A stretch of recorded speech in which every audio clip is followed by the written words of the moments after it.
2.5 front war. దశాబ్దం క్రితం general Bipin Rawat చేసిన హెచ్చరిక ఇది. పాకిస్తాన్, చైనాతో పాటు ఉగ్రవాదం, అంతర్గత భద్రతా సవాళ్లను భారత్ ఎదుర్కోవాల్సి ఉంటుందని చెప్పడం రావత్ ఉద్దేశం. కానీ ఇప్పుడు 3.5 ఫ్రంట్ వార్ సిచ్యువేషన్ కనిపిస్తోంది. ఎందుకంటే పాక్, చైనాతో బంగ్లాదేశ్ చేతులు కలిపింది కాబట్టి. బీజింగ్లో పర్యటించిన తారిక్ రెహమాన్ ఇండియా భద్రతను సవాలు చేసే ఒప్పందాలే చేసుకున్నారు. తీస్తా నిర్వహణ బాధ్యతను చైనాకు అప్పగించడం చాలా చిన్న విషయం. తాజాగా 10 ఏళ్ల క్రితం భారత్తో చేసుకున్న ఒప్పందాన్ని పక్కన పెట్టి కీలక మోంగ్లా పోర్టును చైనాకు కట్టబెట్టాడు.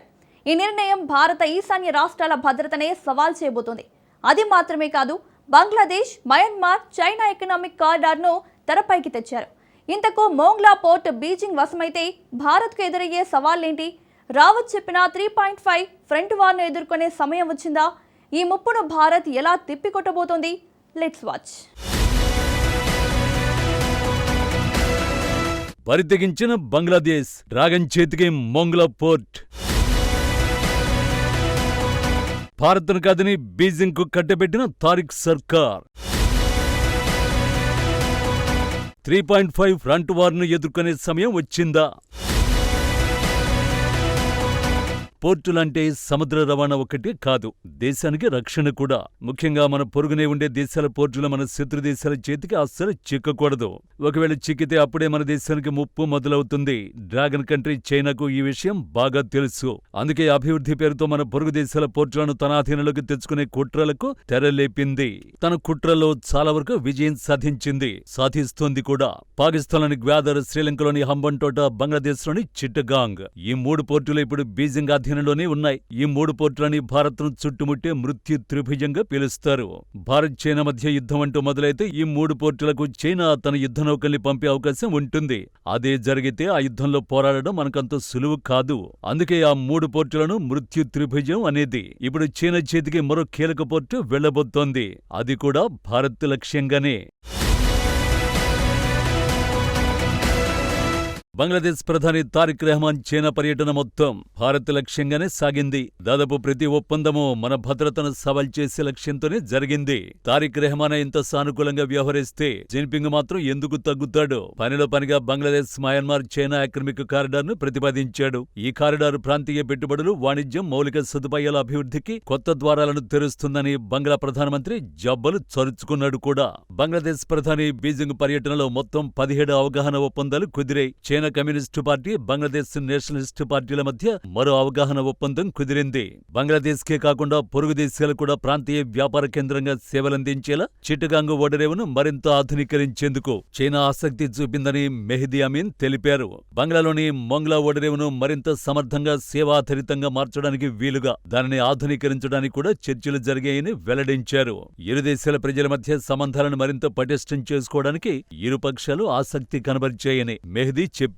ఇక్కడే జిన్పింగ్ మరో ప్రకటన చేశాడు. బంగ్లాదేశ్ సార్వభౌమాధికారాన్ని కాపాడుకోవడంలో, విదేశీ జోక్యాన్ని నివారించడంలో బీజింగ్ మద్దతు ఉంటుందని జిన్పింగ్ స్పష్టం చేశారు. ఈ ప్రకటన వెనుక లక్ష్యం భారతే అని ప్రత్యేకంగా చెప్పాల్సిన అవసరం లేదు. ఇక మోంగ్లా పోర్టు విషయానికి వద్దాం.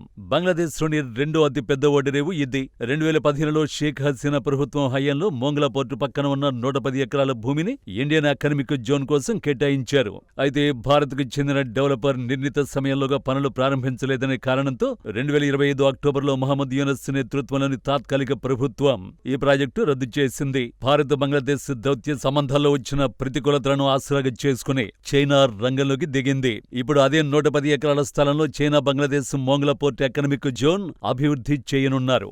అంతేకాకుండా మోంగ్లా, చిట్టగాంగ్ పోర్టుల ఆధునికీకరణ బాధ్యతలను కూడా చైనాకే అప్పగిస్తున్నారు. బంగ్లాదేశ్లో చైనా ఉనికి పెరగడం, ముఖ్యంగా మోంగ్లా పోర్టుపై పట్టు సాధించడం భారతదేశ భద్రతకు, భౌగోళిక రాజకీయాలకు తీవ్ర సవాలుగా మారుతుంది.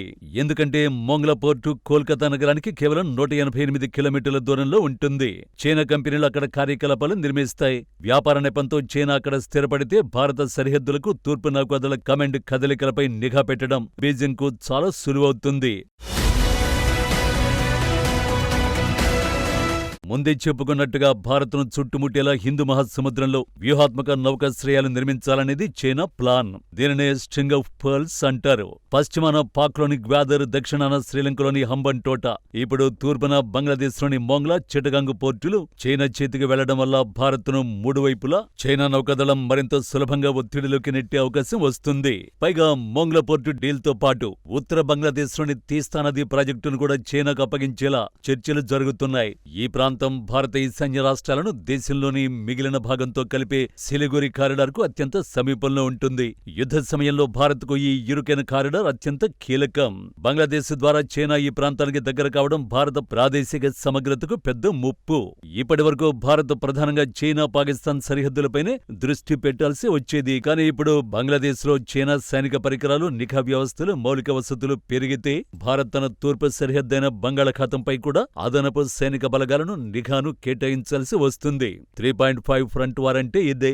మరి ఈ కుట్రలకు భారత్ ఎలా చెక్ పెట్టబోతోంది? శత్రు వ్యూహాలను చిత్తు చేయడంలో భారత్ ఎప్పుడూ ఓ అడుగు ముందే ఉంటుంది.